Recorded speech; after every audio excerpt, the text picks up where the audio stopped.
a lot of people have been sending requests to me to clarify the distinction between Bharti Airtel case of Delhi High Court, revenue appeal dismissed by Supreme Court in August 25, and the Safari retreat. Now friends, both are dealing with restrictive clauses under section 75 C and D, but both are on very, very different footing. In Safari retreat, the issue was of constitutional validity of section 17.5 C and D, whether ITC can be blocked, and they were dealing with properties which are immovable. Whereas in Bharti Airtel, the case was of whether the telecom towers can be deemed to be movable properties and therefore ITC allowed.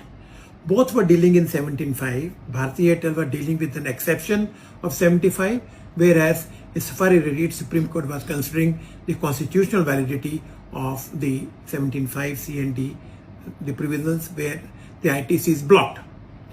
Now, Supreme Court did not decide the issue, but gave a little bit hints that if a commercial mall can be held to be a plant from which the assessee earns income and pays tax, then input tax credit can be had.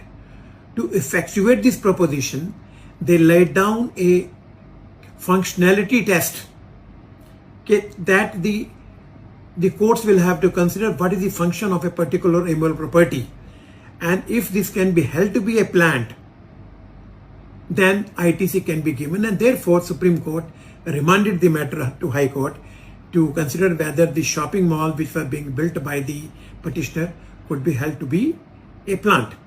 Whereas in Bharti Airtel, contrary to what people talk about, Bharti Airtel did not discuss Safari retreat at all. So we have to remove this doubt.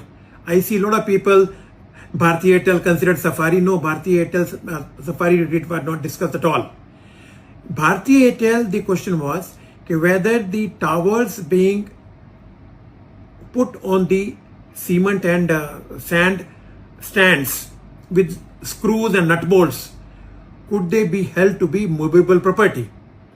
After the evidence was given by the company that these towers can be taken anywhere whenever they want, barring the cement concrete stands or the platforms or whatever you call them, then the High Court decided that these towers for telecom transformers, telecom towers cannot be